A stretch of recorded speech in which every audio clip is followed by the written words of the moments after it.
नमस्कार, मैं हूं भूपेन्द्र साहू। आप देख रहे हैं प्रखर टीवी। प्रखर टीवी धमतरी एवं जिले की सभी खबरों को आप तक पहुंचाता है। तो इस वक्त की क्या खास खबर है, आइए जानते हैं।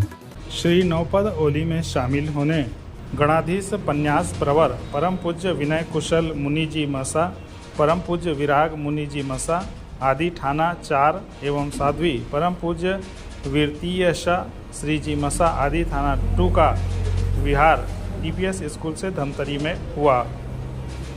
इस दौरान जैन समाज ने उनका धमतरी में भव्य स्वागत किया। विराग मुनि जी मसा के साथ उनके सांसारिक पत्नी बेटी भी साधु संत के रूप में यहाँ पहुँचे हैं। 2014 में एक ही परिवार के 4 लोगों ने पाली राजस्थान में दीक्षा ली थी। इसके बाद से वे विभिन्न राज्यों का भ्रमण कर रहे हैं। वर्तमान में कवर्धा में एक साथ मिलने के बाद पैदल वे धमतरी पहुँचे। ऐसे संत को पाकर धमतरी के लोग अभिभूत हो गए।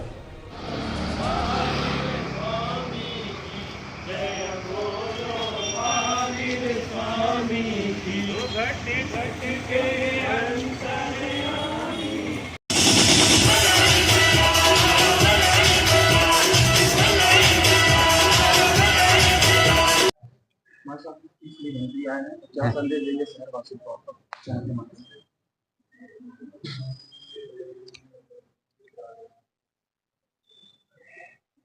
आत्मा को निर्मल करने के लिए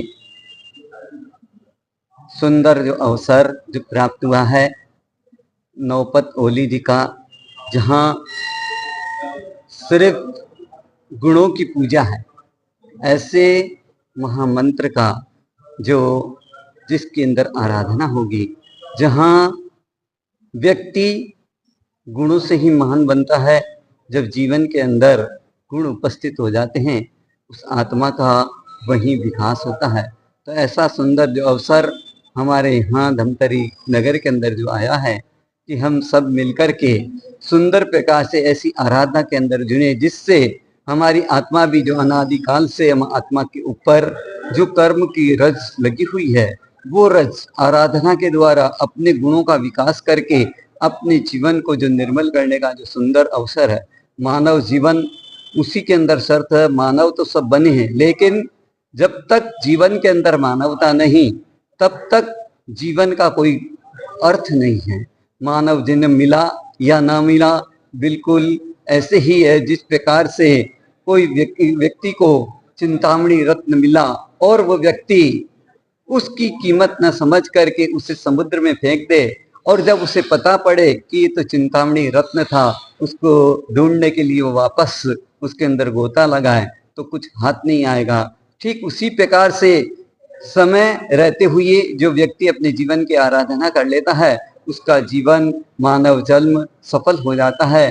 वही ऐसी आराधना करके हम भी इन नौपत ओली के अंदर अपने जीवन का विकास करके अपने जीवन को मंगलमय करें। इन शब्दों के साथ कौन से क्या कार्यक्रम आगे है? आज जो है हमारे यहाँ चैत्र में ओली जी होती है, ओली बोलते हैं, शाश्वत ओली है ये। उसके कार्यक्रम को पूरा अच्छे से निपटाने के लिए हमने विनती करके इनको नरसिंहपुर से यहाँ लेकर आए हैं धमतरी। ये कुशल मुनि महाराज साहब हैं, आदि थाना 5 है लोग। इसमें एक तपस्वी महाराज साहब है जो 170 का उपवास किए थे और अभी भी इनका उपवास चल रहा है। अभी क्या कारण? ये 15 तारीख से अभी रोज का प्रवचन चलेगा और 15 तारीख से ओली जी के ऊपर में प्रवचन चलेगा जो 8-9 दिन चलेगा। और उसमें सिर्फ आमिल जो है वो अनाज के उबले हुए अनाज को खाएंगे, बिना नमक, बिना घी, बिना तेल, शक्कर का। महाराज साहब का भी पिछला चतुर्मास जो है वो बालाघाट जिले में था। आप वहाँ 5 महीने व्यतीत करने के बाद चतुर्मास पूर्ण होने के पश्चात आपका विचरण महाकौशल क्षेत्र अर्थात वारासिवनी, कटंगी, छिंदवाड़ा, जबलपुर, नरसिंहपुर, उधर से होते हुए आप कवर्धा होते हुए रायपुर होते हुए आपका आगमन धमतरी में हो रहा है। आपका धमतरी आगमन जो है वो चैत्र नवरात्रि के उसमें महीने में नए वर्ष में आज उनका आगमन हो रहा है। और चैत्र महीने में हमारे यहाँ शाश्वत ओली जी होती है, जो चैती सुदी सप्तमी से चालू होकर चैती सुदी पंचमी अमावस तक चलती है। तो उस ओली जी कराने साहेब जी का आगमन धमतरी शहर में हुआ है। मुनि जी कितना वक्त यहाँ करेंगे धमतरी में? मुनि जी लगभग 20-22 दिन यहाँ पर रहेंगे। उसके पश्चात वो यहाँ से विचरण कर वो रायपुर में स्थित कुमारी ग्राम में केवल धाम तीर्थ पर जाएंगे। वहां पर उनका वर्षी तप, जो 1 साल 2 साल का वर्षी तप रहता है, एक दिन उपवास और दूसरे दिन पारना, ऐसे करके उनका 2 साल का वर्षी तप हो गया है। उसका पारना वो आका तीज के दिन केवल धाम की पुण्य धरा पर करेंगे। तो ये थी अब तक की खबरें। अन्य खबरों के लिए प्रखर टीवी के संग बने रहिए। बहुत जल्द मिलते हैं।